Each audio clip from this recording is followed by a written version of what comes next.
I don't know what it is, but it does happen that way. Well, we never know what it is. We just No. hope for the best. That's right. Just hope that we can get through it and overcome it and stand right, straight, and true. Honest and true.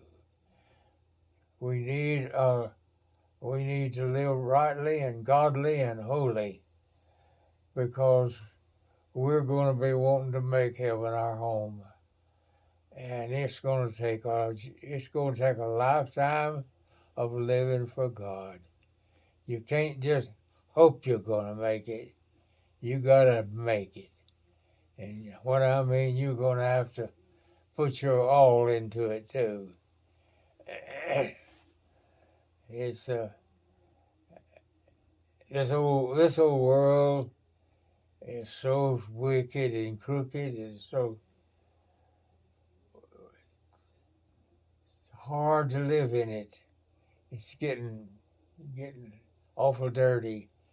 You can't find good, honest people anymore. They you can try to help them, talk to them, and they'll listen for a little while, and then they'll just turn and walk off and do their thing over and over. Yeah. So, but we try to talk to them, tell them, show them. But I don't know. I know you better than I know my brother because he's not ever around. I never hardly ever see him. Yeah.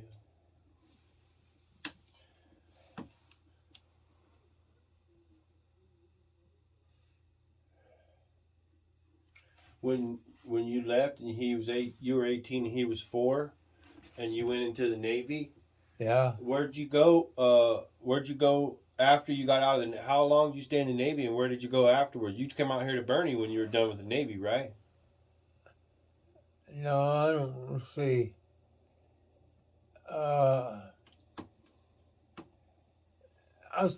went in the Navy when the war was going on.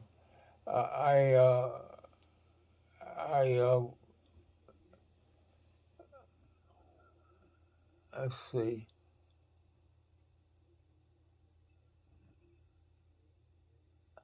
I was 18.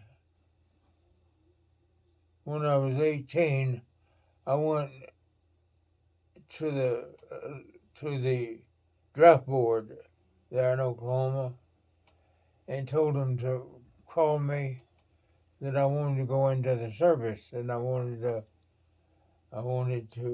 go into a certain part of the service, like the Navy Air Force. And if I just let them call me, then they got to say so. Yeah, they can put you where they want you to go.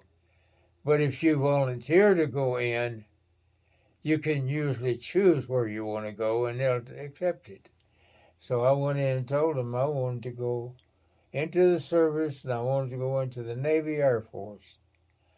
And they said, we'll do what we can do. And within just a few days, I got a call. They said, pack your bags or you're going into the Navy. That tickled me because that's just what I wanted. So I went to the Navy and stayed a while, till the war was over. I went in 43 and I got out in 46. That's when the war was over in 46. And I stayed. So you got out when you were 21. Let's see. I went in September of 1940.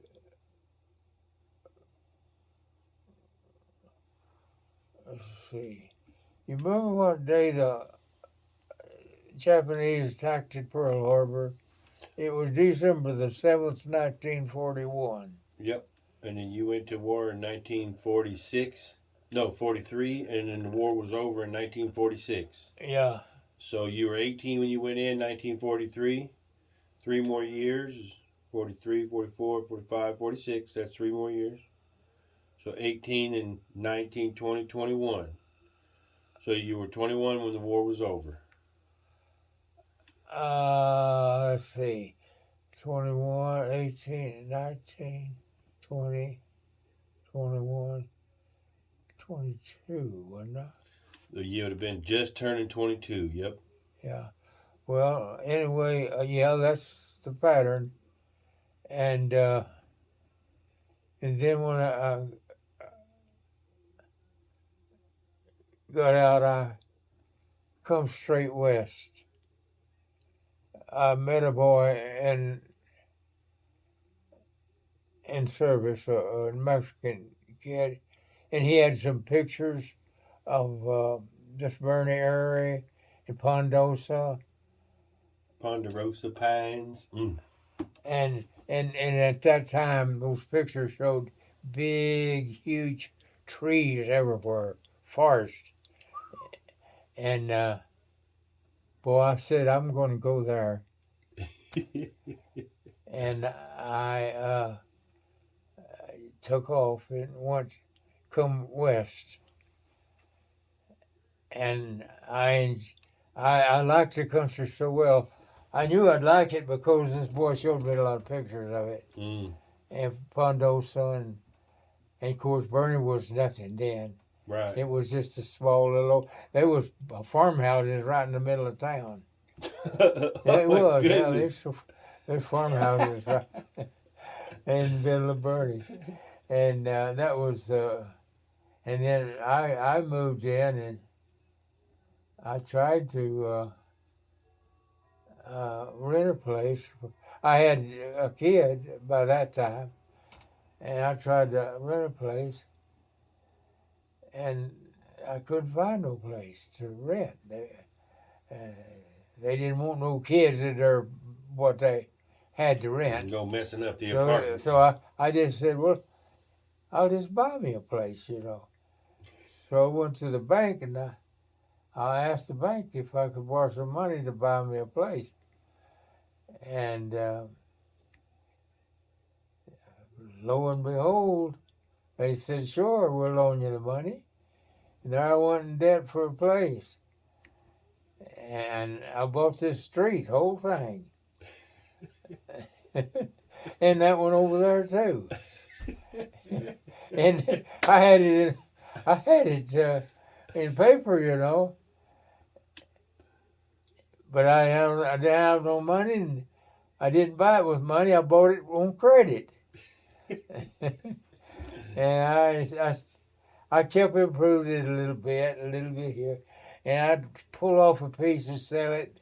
And then I'd work a little bit with the money I got, improved it a little bit. Got it improved a little bit more, I'd sell another piece. So I had about 10 lots out there that I sold a little at a time, one at a time. And then I had a guy that I knew had some equipment. So I went over and asked him if he'd put me in the street.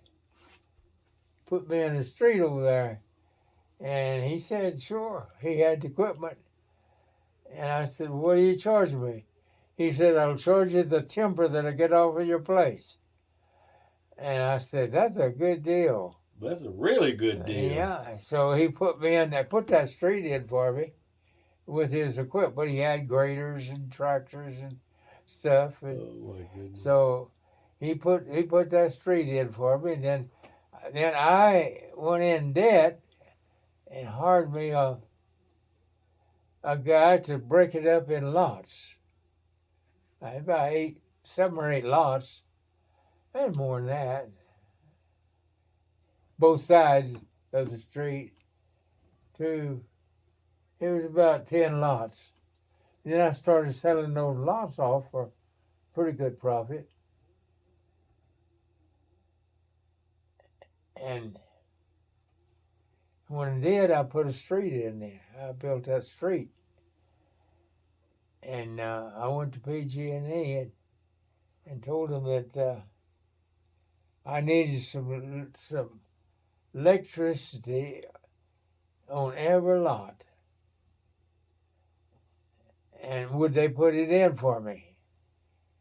And things were moving pretty good at that time, and the future looked pretty good for Johnson Park and Bernie.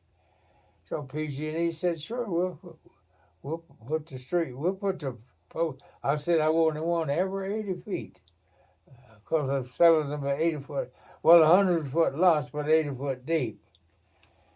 But I said, put me a pole here and a pole here and a pole here and a pole here, all the way up. As soon as I put one in, I'd sell it. Well, that gave me a little money to put the next one in and get it paid for. And I did that till I got them all sold, paid for. And then I started building. Like I built a shop down there on the front. Mm-hmm. And the diesel shop? And then I built a trailer park. Put trailers in over there. And then I built a house over there. And at the same time, I built one here on this street, that blue one down there. And when I got them done, I sold them, and I built this one, and I built a shop, and I built a Frosty, and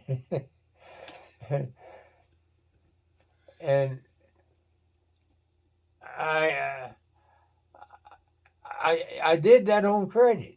I just go to bank, and I'd go to first to the people that owned the property, and made as good a deal with them as I could. I said, and like I was going to get cash money, I'd talk to them like I had the money, but didn't have the money yet. But I figured the bank would loan it to me.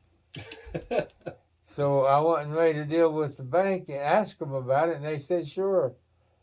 So how much you need? I said, I think it was $11,000 to get some of that ground down here and get started building a street over there. Whole street, wow. On the other side. And so I told him about it, and the banker liked the idea, and he let me have the money. So I spent it and built a house. And then I turned around and built another house over there on the other side. Then I built another one up the street a little ways. And I sold them, and of course back then, the houses were actually cheap back then. $10,000 would buy a good house. Wow. But now the same house, still sitting on the same property, is going for $300,000. That's how property is going up. Well, it went up because somebody got in there and decided to put a street in and mark off all them lots and getting them ready to sell when somebody come by and want to buy a lot. And so I just went ahead and broke them all up in lots. Every time somebody come by and want to buy a lot, I'd sell them one. And I sold them all. So Roy come, I had one piece left. Roy Carver, you remember him? Yeah. He come by. He wanted a lot. So I had about 3 lots over there left. And I said, well, how about you just buying them all? And he said, well, how much you want for them? I don't remember what it was, but I told him. And he said, he gave me 2,000 or 3,000, 4,000, something like that down, and then paid them off just by the month. And he did. After I told him, why don't you just buy them all? And if you want to raise horses over there or anything, well, you have a room. And Yeah. if you want to sell a piece of it, well, you can do what you want to with it. Yeah. So he bought them all. And He'd go out there and get horses in Nevada, didn't he? what was that? He would go out and get horses in Nevada, right? Yeah. Yeah. Yeah. And you can still do that. Yeah, you got. There's a program they got. It's an adopt a horse program. You got to go down and get it like that now. Yeah, it's a different way, but I don't know how it is. But back then, you could homestead a place. Yeah. You still had the Homestead Act in place, Yeah. and so that's the way people come up, and they would homestead a lot. I'd sell it to them, and they'd put it on that government homestead project. Wow. And I broke it all up and sold them all. And so I was busy. I was busy. I was always doing something, invested in land and property and houses and stuff like that. Well, you were the finest generation, and you built a place that now is still a whole town. They're all still sitting there, living there right now. Yeah. Those same houses. Well, I even put the street in. Yep. I hired a guy. I asked him about. He had equipment, and I asked him about putting me in the street and tying me to the highway. And I said, "What will you charge me to do that?" And he said, he looked it over, and there was quite a lot of pine trees on it at that time. He said, "I'll do it for you for the pine trees that I can take off of it." And I said, "Good deal." So he put the street in, and I sold him the lots. And then he sold his part. Well, I still had half of them. So then they took the pine to the mill, and then you guys used the pine to build a bunch of houses. Yeah. Well, I built one over there and two over there, and one down the street here. And I decided I'd put that shop in over there. And I put the shop in, and I thought, well, I'll just put me a Frosty in, too. So I put that in, and I said, well, I need some trailer spaces. People always asking for spaces to park trailers. So I just built them a little trailer park and sold that to them. Mm-hmm. And done, I was, I don't know how people trusted me, but they did. The bank. I go to the bank. I'm sorry. I need $12,000, and I'd get it. Well, I didn't mess around and buy cars and take trips and stuff like that. Mm-hmm. I put it back into the land, and it was paying me back. I borrowed the money. I'd get, say, $12,000, but then I would break it up and sell it for $15,000. Yeah.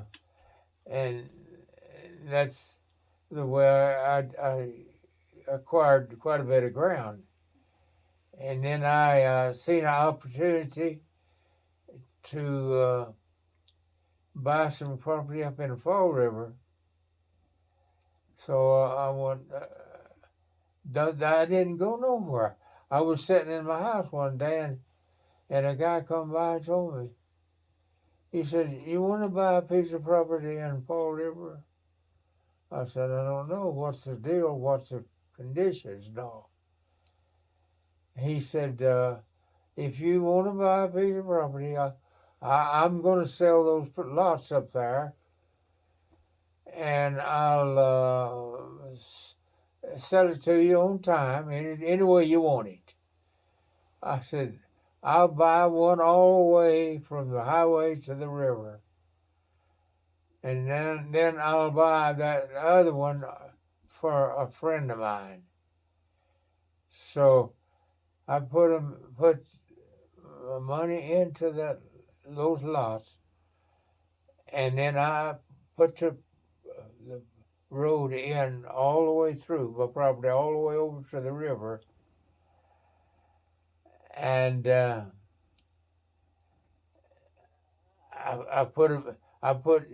split the ground.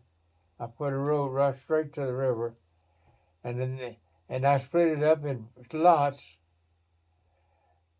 But it was my own expense. I shouldn't have.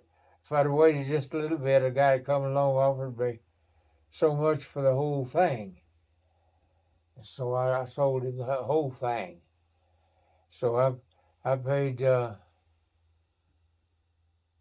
I had about $25,000 in it by the time I got ready to sell it, because I put posts in. PG&E had put me in electricity and everything, and I built a ramp, and I put irrigation in. Isn't that the one that was over there on Fall River? Yeah. Yeah. Beautiful territory. That whole land right now is worth over $1 million. Oh, I would imagine it is. Yeah. Beautiful country. Well, anyway, this guy, he was living in. His name was Ace Brunson, and Ace come to me, wanted to sell me a lot, and I said, "Yeah, I'll buy a lot, but I buy it under my condition. How's that?" I said, I'll pay you so much a month. I'll give you a couple of $3,000 down and so much a month. Well, I put it in, and I held it for 2 years.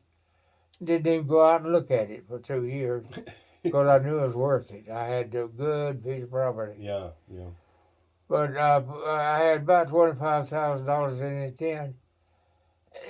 Guy coming along offered me